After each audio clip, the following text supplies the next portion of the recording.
The Tea Party Temptation on 106.1 The Goats, and it's been a big weekend. Everybody in the border city kind of watching the Bobcats with bated breath as we go through the first round of the playoffs. And I would argue I have no better guest in studio right now than Mr. Shane Tomayer, voice of the Bobcats, kind of the guy on scene for these last few games. How you been, buddy? Real good, Daniel. Yourself? Very good. Busy time for you, hey? This is the most wonderful time of the year. Christmas is a close second, but playoff hockey, nothing's better. Nothing finer. Okay, so over the weekend, Bobcats real busy. They went 1-1 with the Pontiacs over the weekend. How are they feeling coming off a 1-1 weekend? Have you heard any sort of rumblings from the team yet, or? I think when you're the bottom seed and you're on the road for games 1 and 2, a split is obviously not necessarily best case scenario, but it's the lowest thing that you want. Mm-hmm. And the Cats went in Friday, had a great Friday night. Absolutely authoritative, like what, 6-2? 6-2 is a final. Good, strong game. I think caught Bonnyville on their heels a little bit and produced, frankly, and local guys producing too, which is huge. And we're so fortunate to have such local content on a junior A team.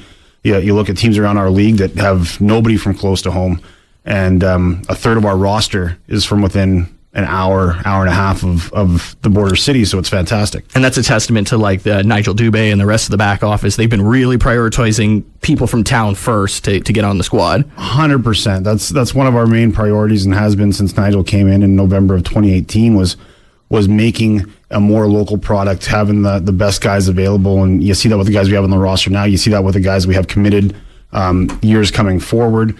We had on Saturday night after the second period when we were down 4-0, knew that the game wasn't going as per plan. Right. Hayden Hyde comes in, played with the U18s, AAAs this year, so he got his first taste of real junior A action.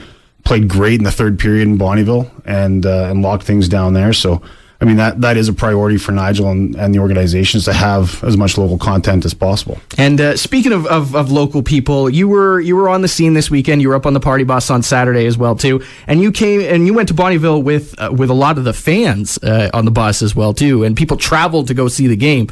Can you tell me about a little bit of the vibe that you got from them as well too? How they're feeling about this playoff series? Well, talking to Mallory, our business manager, she was at both games. Mm-hmm. Drove up. They made a weekend of it with the family and everything. But I think we had 16, booked for the bus on Saturday.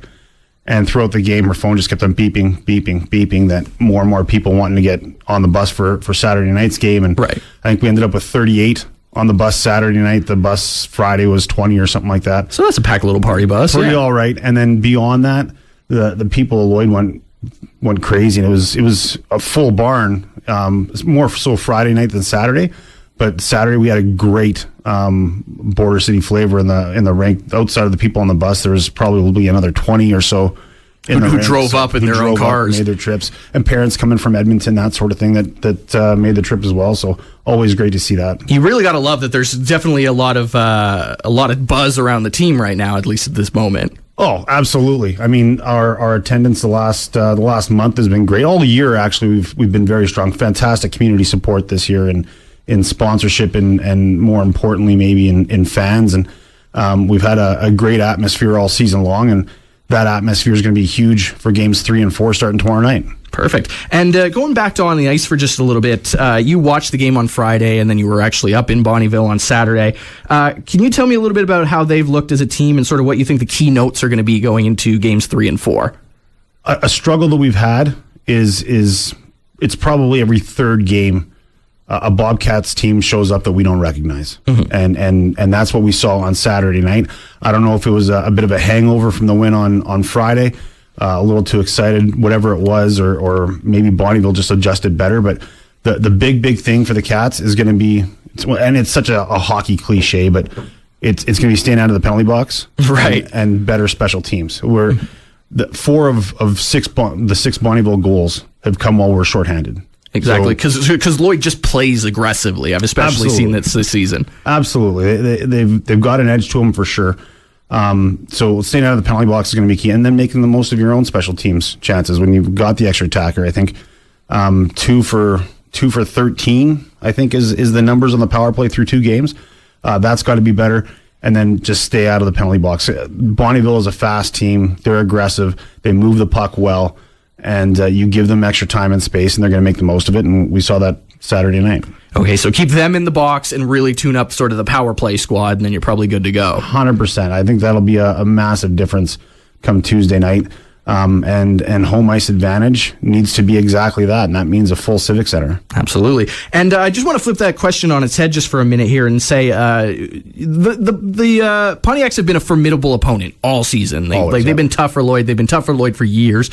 What sort of lessons do you think they've already learned, the Bobcats, going into this playoff series?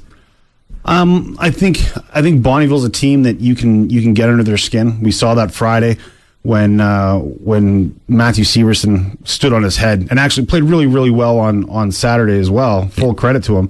He's been great since kind of taking the starting role January 6th, I think is when that really happened. He's been fantastic, and give him a chance in front, right? The Bonnyville Pontiacs are going to storm the net. They're going to move well, and if you give them an extra inch, they're going to take it and make the most of it. The other big thing about going to Bonnyville, and this isn't just a Lloydminster Bobcats thing. It is a quirky rink.